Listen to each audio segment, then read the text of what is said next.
comes by controlling the mind, he will never attain to it. The wise one knows truth and stillness itself. मतलब ये जो truth की जो बात की जाती है, ऐसा लगता है कि कुछ एक ट्रुथ है, कहीं छिपा हुआ है। किसी किताब में लिखा हुआ है, कहीं से मिल जाएगा, कोई हाँ। खुफिया राज वगैरह कुछ है। नहीं, ऐसा कुछ नहीं है। वो नोइंग का ऑब्जेक्ट नहीं है। ये भाषा की मजबूरी है कि ये कहना पड़ता है that the wise knows the truth. ये वैसे ही इस पढ़ने में लगता है ना, I know the grocery store, I know where my slippers are kept, I know my uncle, I know the rates of the stocks, I know who is seeing home. तो उसी तरीके से लगता है कि ये भी तो कहा जा रहा है कि the wise knows the truth. नहीं, ये भाषा की भूल है। Wise does not know the truth, wise does not know the truth.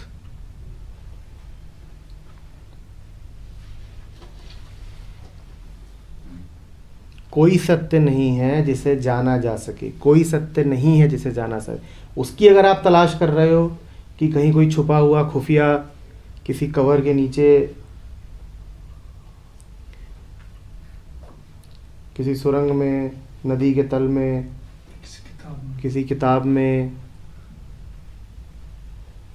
किसी महात्मा से कुछ ऐसा मिल जाएगा, तो कुछ नहीं मिलेगा। तो जो हम जिसको सेल्फ रियलाइजेशन बोलते हैं, वो उसका मतलब क्या होता है? उसका मतलब होता है जोर से हंसने लगो हा हा करके कि फालतू इधर उधर दौड़ लगाई, कुछ है ही नहीं। जैसे कि बच्चों को बोल दिया जाए कि ट्रेजर हंट है और दौड़ो। जानते हैं ना ट्रेजर हंट में क्या होता है? दौड़ते हैं तो आप पहली जगह पहुंचते हैं, वहां पर कोई सुराग मिलता है कि दूसरी जगह पहुंचने का। फिर आप वहां से जब दूसरी जगह पहुंचते हैं तो वहां पर कुछ और चिन्ह छोड़े गए होते हैं, क्लू छोड़े गए होते हैं कि आप कहीं और पहुंचे, कहीं और पहुंचे। और समझिए ऐसे में कि आखिरी क्लू आपको ये मिले कि अरे क्यों दौड़ रहा है फालतू, और आप जोर से हंसने लगे। तो ये है सेल्फ रियलाइजेशन। कुछ है ही नहीं खोजने के लिए, कुछ है ही नहीं पाने के लिए, यही है सेल्फ रियलाइजेशन।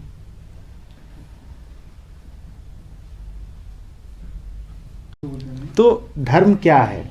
धर्म ये है कि पहले तो जोर जोर से यकीन दिलाओ कि है, और अंत में राज खुले कि अरे कुछ नहीं है, जो है सामने है, जी लो, मस्त हो जाओ। इसीलिए कहते हैं ना कि जो जान जाता है वो बच्चे जैसा हो जाता है। उस बात को अब समझो, यही इनोसेंस है। इनोसेंस का यही अर्थ है, जान जाना कि कुछ नहीं। एक बार एक ट्वीट करी थी, the only real god is the one that atheists worship, glory to that god. सिर्फ वही जिसने जान लिया कि नहीं है, सिर्फ उसी ने उसको जान लिया। तो परम को तो सिर्फ नास्तिक ही जान सकता है, जिसने पूरी नीति नीति कर डाली हो। जो ये आम धार्मिक होता है, ये तो अंधविश्वासों में जीता है। सिर्फ वो किसी मूर्ति को पकड़ के बैठ गया, उसकी पूजा कर रहा है, किसी छवि को पकड़ के बैठ गया, दो चार शब्द इधर उधर से उठा लिए, उनको पकड़ के बैठ गया।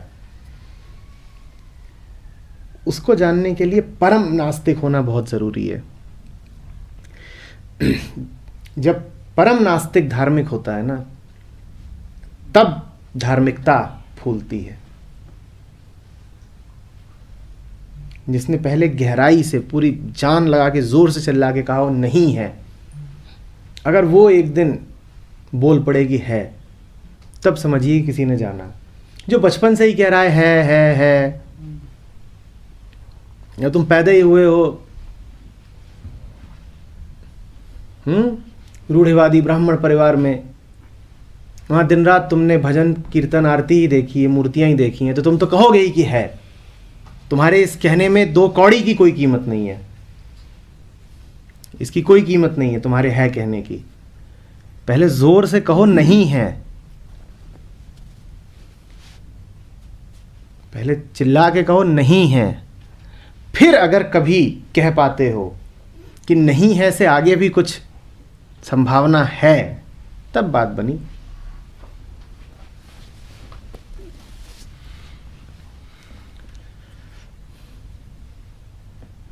जैसे विवेकानंद थे, उनको पूरे नास्तिक थे बचपन में। नास्तिक होना ही चाहिए। बिना नास्तिकता के आप बेवकूफियों से मुक्त नहीं हो सकते। जो नास्तिक नहीं होगा वो अंधविश्वासी हो जाएगा, रूढ़िवादी हो जाएगा।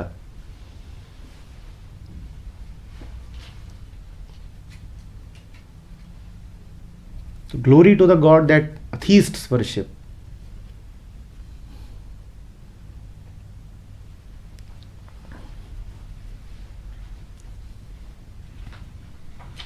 What is religion? The art of atheism. Religion is the art of being a true atheist. मजा आ गया। इससे सुंदर परिभाषा नहीं हो सकती। So what is atheism? नहीं, पूरी नेति नेति कुछ नहीं है, बेकार की बातें मत करो। तो फिर वो अथीस्ट कहता है कि है, तो फिर ना, वो नहीं कहता कि है, सपोज वो हंसना शुरू कर देता है। वो कुछ हो जाएगा, वो हंसना शुरू कर देगा। वो जो हंसी है ना, वही है भगवत्ता। जिस दिन वो एथीस्ट जोर से हंसता है, that grand laughter of that roar of realisation, वही है गॉडहुड, वो भगवत्ता है। और वो सोच नहीं रहा है कि है, उसे ऐसा नहीं है विचार आ रहे हैं, वो सिर्फ हंस रहा है। That is god, that laughter is god, that realisation.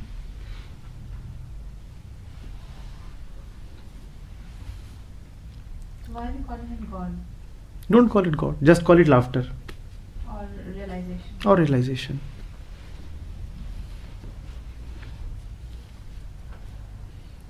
सच्चे अर्थों में सबसे ज़्यादा अधार्मिक आदमी वो होता है जो ईश्वर में या अल्लाह में यकीन करता है। उससे ज़्यादा इररिलीजियस, अधार्मिक कोई नहीं हो सकता, क्योंकि वो नकली आदमी है, वो धोखा कर रहा है। अधार्मिक के लिए शब्द क्या है?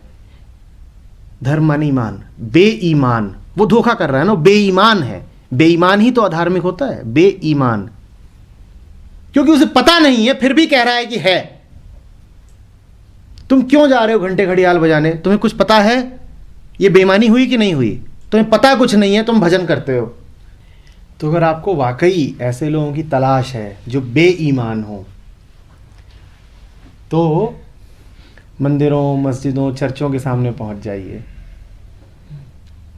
वो आपको हो सकता है वैसे दिक्कत हो जाए उनको पकड़ने में, आइडेंटिफाई करने में, पर वो सब खुद ही इकट्ठा होके एक जगह इकट्ठा हो जाते हैं। तो आपको बड़ी आसानी से वो झुंड में मिल जाएंगे वहां पर। वो धोखेबाज है, उन्होंने जाना नहीं है फिर भी पहुंचे हुए हैं, इसीलिए बेईमान है।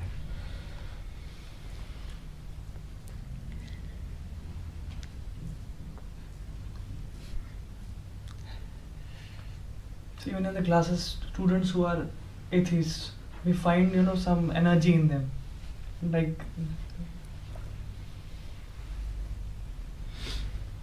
हम क्लासेस में भी आते हैं तो आप देखते नहीं हो, सबसे ज़्यादा विरोध हमारा उनसे नहीं होता है। जो atheist हैं। सोचने में ऐसा लगा कि हम जो बातें कह रहे हैं तो वो लोग विरोध करेंगे इसका, जो कहते हैं कि ये सब बेकार की बातें हैं, और सबसे ज़्यादा विरोध उसका धार्मिक वाले लोग करते हैं, तथाकथित धार्मिक होते हैं। वो खड़े होते कैसी बातें कर रहे हो, क्योंकि धार्मिक और में कुछ नहीं है, वो सिर्फ रूढ़िवादी हैं। हम गॉड किसको कह रहे हैं? सुप्रीम पावर या कुछ भी नहीं, आप जिसको भी बोलोगे, कुछ भी जो भी बोलोगे आप, वो सब एक बराबर ही है, सब एक बराबर है। आपका शुद्धतम शब्द भी मानसिक ही है, सब एक बराबर है। आप चाहे सुपरस्टिशन बोलो, चाहे सुप्रीम पावर बोलो, आप जो भी बोलोगे वो सब एक है, कोई विशेष अंतर नहीं है।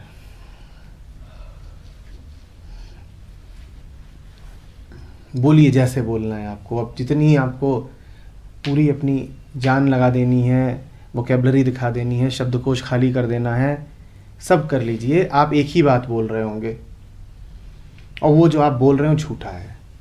नहीं तो ये सारी दुनिया का जो भी सिस्टम है, सारा निज़ाम चल कैसे रहा, कुछ तो है ना। हमको क्या चल रहा है? जो प्लैनेट्स अपनी जगह पे रोटेटेड, ग्रेविटेशनल फोर्सेस है, जो भी क्या है। हर चीज़ के कारण है, वो तो हर चीज़ के कारण है।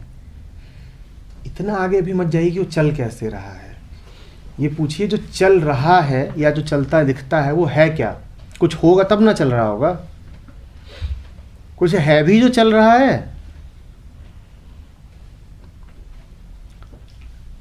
पृथ्वी सूरज के चक्कर काट रही है। आपका सवाल ये है कैसे काट रही है? क्या सिर्फ ग्रेविटेशनल फोर्स है? मैं कह रहा हूं है भी। कैसे कह रहे हो कि है? हमारी जो है की परिभाषा है, पहले उसको तो ध्यान दीजिए। ये कहने से पहले कि संसार को चलाने वाला कौन है, ये तो पूछिए कि संसार है क्या। अक्सर ईश्वर के लिए यही तर्क दिया जाता है कि अगर इतनी बड़ी दुनिया है तो दुनिया को चलाने वाला कोई होना चाहिए। यही तर्क है ना। मैं कह रहा हूं दुनिया है क्या, पहले ये तो बताइए। चलाने वाले की तो बात बाद में आती है। नहीं, दुनिया तो हमारी समझ से बाहर ही है, लेकिन जो दिखता है हमें, लाइक जो सूरज, तो पहले ये देखना होगा कि हमें दिखता ही क्यों है, और ये हम कौन है जो देख रहा है। लेकिन अहंकार देखिए, सवाल हम कहां से शुरू करते हैं कि दुनिया को चलाने वाला कौन है। तो इसमें हमने क्या बात पक्की ही मान ली है? दुनिया है। दुनिया है। दुनिया क्यों है? क्योंकि हमें दिखती है। तो सबसे महत्वपूर्ण बात क्या है कि हम तो पक्के पक्के हैं। हम पक्के पक्के हैं। अब ये बताओ दुनिया को चलाने वाला कौन है? तो ऐसे में आप जो ईश्वर खोज के लाओगे वो कितना भी ऊंचा हो आपसे छोटा ही रहेगा, क्योंकि आपने एजम्पशन ही यही लिया है कि मैं तो हूं ही। बताओ दुनिया को चलाने वाला कौन है? बताओ बताओ दुनिया को चलाने। और दुनिया है ये बात किसने कही? ये आपने कही। तो इसीलिए आदमी ने आज तक जितने भी खुदा खोजे हैं वो आदमी से छोटे ही खोजे हैं। आदमी उनकी पूजा करता रहा है ये कह करके कि ये बहुत बड़े हैं, परम हैं, सुप्रीम पावर हैं, लेकिन मन ही मन वो जानता है कि सुप्रीम उपरीम कुछ नहीं है, हमसे तो छोटे ही हैं। मन ये जानता रहा है अच्छे से, अरे मैंने ही तो बनाया है।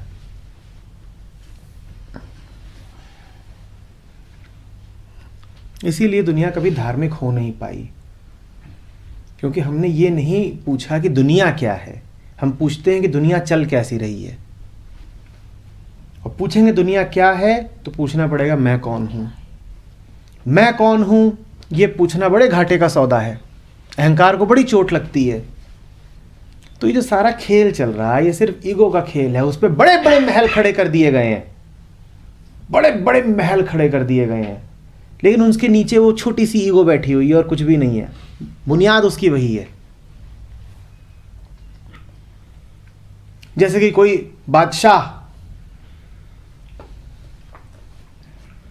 अपनी हवस को समर्पित करके कोई बहुत बड़ा प्रेम महल खड़ा कर दे। अब वो दिखने में प्रेम महल बहुत बड़ा है, पर उसकी बुनियाद में क्या है? ओछी सी हवस। जैसे कोई बादशाह कोई बहुत बड़ा मकबरा अपने आप को समर्पित कर दे, वो दिखने में बहुत बड़ा है, पर उसकी बुनियाद में क्या है? ओछी इनसिक्योरिटी कि मेरे बाद भी मेरा नाम रहे। ठीक उसी तरीके से हमने बातें बहुत बहुत बहुत बड़ी बड़ी कर दी हैं। 50 ग्रंथ आ गए हैं, परमात्मा, गॉड, अल्लाह, पर उन सब के नीचे हमारी गंधाती हुई ईगो बैठी हुई है। उसको अगर आप हटा दें तो धर्मों का ये जो पूरा सिस्टम है ये बिल्कुल ढह जाएगा, चरमरा के गिरेगा। ताश का महल है ये, कुछ नहीं रखा इसमें।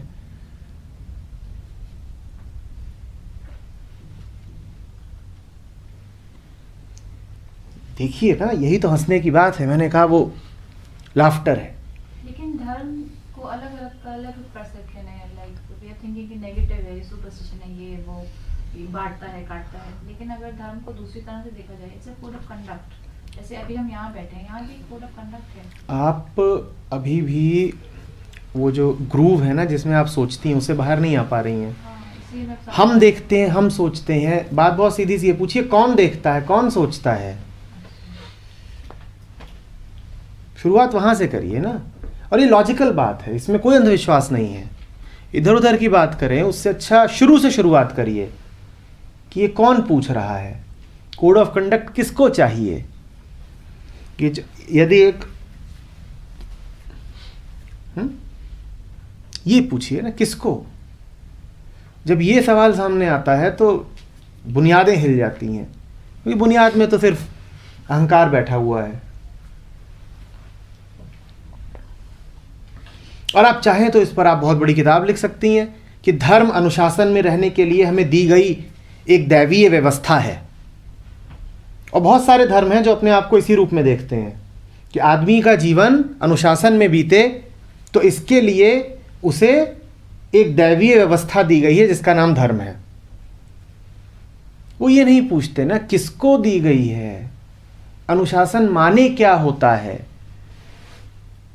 इन मूलभूत सवालों पर नहीं जाएंगे, क्योंकि इन सवालों पर गए तो बेईमानी नहीं चलेगी, वहां पर तो ईमानदार होना पड़ेगा।